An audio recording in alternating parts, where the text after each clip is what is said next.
All right, let's move now into the program design model. One of the key aspects of this certification process is not only the ability to communicate the information to the client, but it's also the ability to give them the proper program strategy. This particular program design model that we're going to go through here is going to show you and basically guide you through this process to give you an organized path.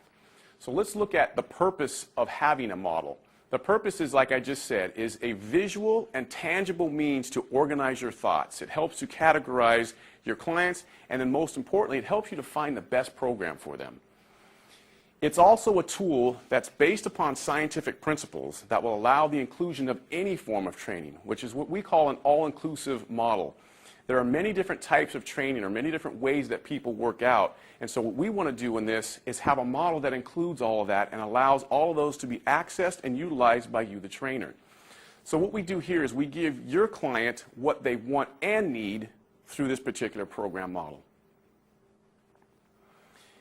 This program model is also based upon the principles, strategies, and technique process. And what we mean by that is a principle is simply the concepts that are believed to be true based upon science or scientific evidence. This is essentially the rationale for the strategy, the rationale for why we're doing what we're doing. The strategy itself is the plan of action based upon the principles. So this is our workout programs. This is what we're going to do about all this stuff. And then the techniques are the ways that we can implement our strategies. In essence, these are the exercises and styles of trainings that we're going to select for our particular client based upon them. Another important purpose of this model is that it's directly connecting you to your client screen. And we're going to talk about the client screen later on. But this client screen is going to be extremely important, but it connects your ability to communicate with your client to the ability to give them the proper program. And what this is going to do in its ultimate aspect is allow you to focus on what you need to focus on and is most important, and that's your client. So let's now get into the structure of the model. What you'll see in the model is that there's four main goals. There's weight loss, wellness, lean body mass, and sports conditioning. And the reason we've chosen four goals is that most apparently healthy clients will fit into one of these particular categories. So let's look at what these different categories and these particular goals mean. Weight loss is basically the client who desires to lose body fat and or reduce their body weight. This is the person that would walk in and say, I need to get rid of this belly, or I have to lose some weight. Wellness is the client who desires better overall movement capacity. This is the person that says, I just want to be more flexible, or I just want to be able to play with my kids. Lean body mass is the client who desires to increase their muscle mass, get a little bit bigger, and or more defined muscles. And this is the type of client who would come in and say, I want to be toned and firm, or I want to put on some muscle. Now, sports conditioning is a client who desires to enhance their level of performance, someone who's doing either a recreational activity or maybe something more competitive. This is a person who might say, I need to be more agile, or I need to be more explosive. So within the structure of the model, we have now three main phases of training. So we have four goals, and now within each goal we have three phases of training. There's sensory motor, force, and power. Sensory motor training places an emphasis on the execution of movement, how I move. It's the ability to enhance coordinated total body movement. So we're just getting the client to understand how motion works, how their body works, and how to use their body relative to the exercise. It's teaching the clients how to move their bodies. With force, the emphasis is on increasing acceleration and deceleration of the body, and or mass, or we can call that weight. It's increasing the functional speed and load with which the joints are able to move, and increasing the overall volume of training.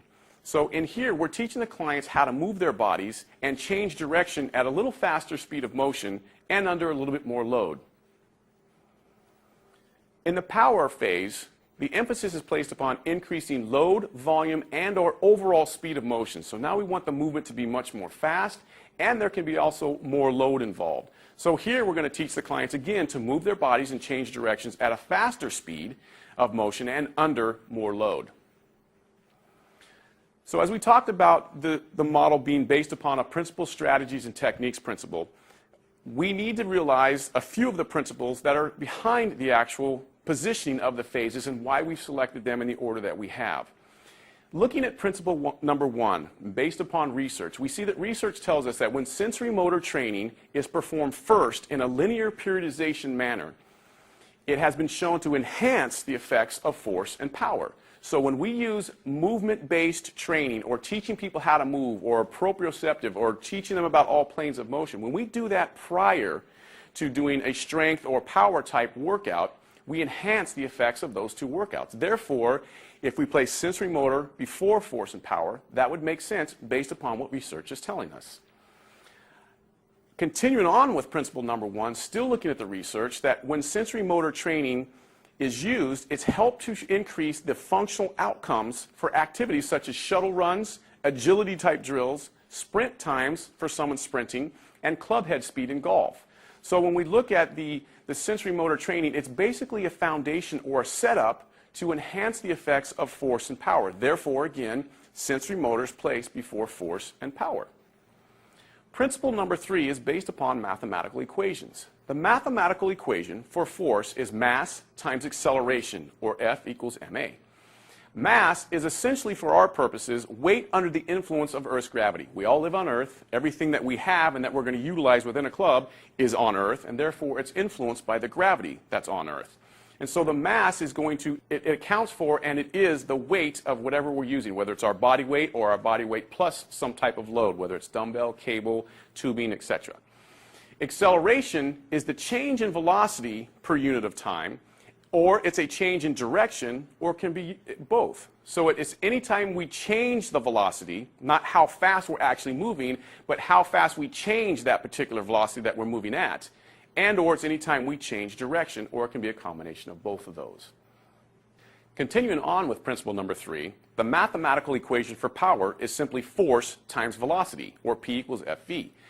Force is what we just talked about. It's mass times acceleration. Velocity is the magnitude of speed in a particular direction, so how fast we're actually moving in a certain direction. When we look at force, force is a component of power. So it would make sense to develop force prior to power, because we need force in order to enhance power. Force and power, as we know, involve movement, because that's what we're talking about in this particular certification.